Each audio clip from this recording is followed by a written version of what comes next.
देर रात का वक्त था। रात काफी बीतती जा रही थी। पुलिस बहुत ज्यादा परेशान थी और एक आरोपी को ढूंढने की कोशिश कर रही थी, लेकिन उसके हाथ कुछ भी नहीं लग रहा था। तकरीबन 60 घंटे बीत चुके थे।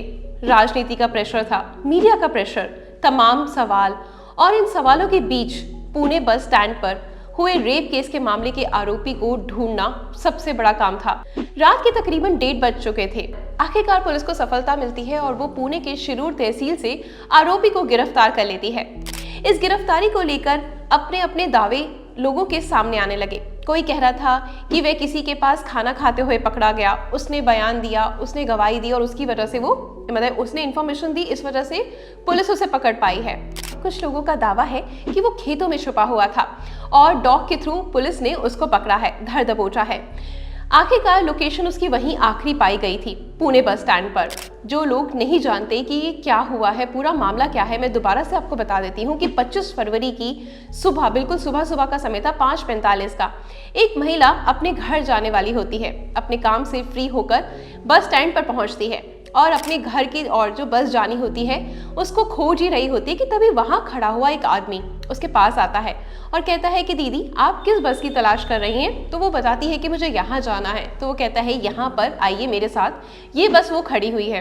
तब वो लड़की को कुछ अटपटा सा लगता है क्योंकि बस की पूरी लाइटें बंद होती है। वो उससे पूछती भी है कि भैया ये लाइटें बंद क्यों हैं? इसके बाद क्या होता है, वो लड़का उसको बस के अंदर बोलता है कि आप चलिए, मैं लाइटें ऑन करता हूँ, पैसेंजर सो रहे हैं इसलिए मैंने लाइट ऑफ कर रखा है।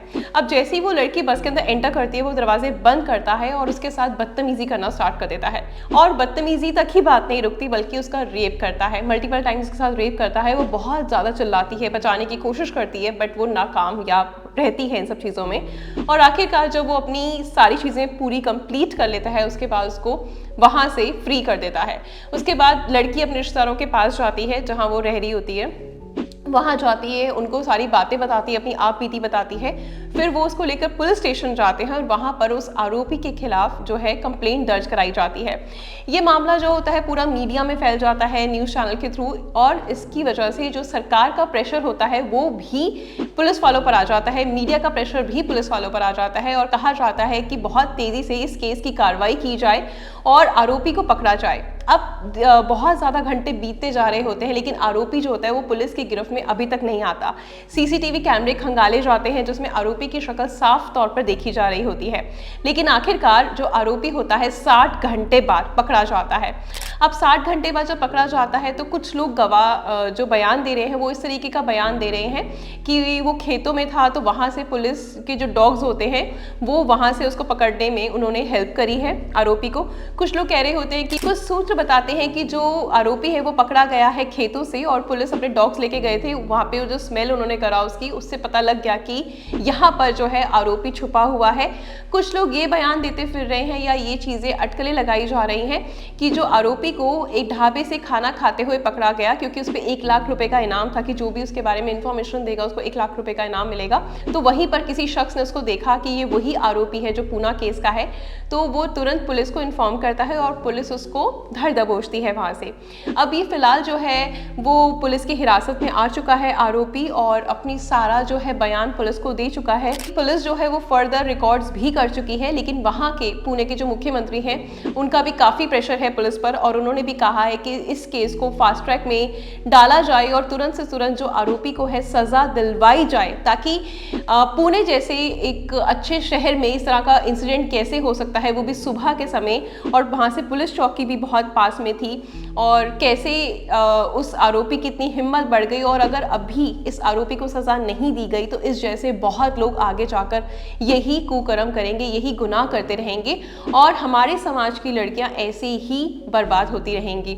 आज के समय में वैसे भी रेप केस हों चाहे कोई भी क्रिमिनल केसेस हों, वो बहुत तेज़ी से बढ़ते जा रहे हैं क्योंकि उसके पीछे की सबसे बड़ी वजह यही है कि हमारा कानून बहुत स्लो है, इतना कमज़ोर है, क्योंकि जो भी आरोपी होता है उसको जब सज़ा मिलने की बारी आती है, जिसके साथ वो गुनाह करता है, तब तक वो इंसान वैसे भी थम चुका होता है, चुप बैठ चुका होता है, और अगर उस आरोपी को छोड़ दिया जाता है तो वापस से वो दोबारा से उस पर अटैक करता है और उसको मार डालता है। बहुत सारे रेप केस में ये भी देखा गया है कि आरोपी बचकर छूट कर निकल गया है जेल से, पेरोल पर निकल गया और उसके बाद उसने उसी लड़की के टुकड़े कर दिए या वापस उस लड़की के साथ जाकर रेप करा या उसको जला दिया।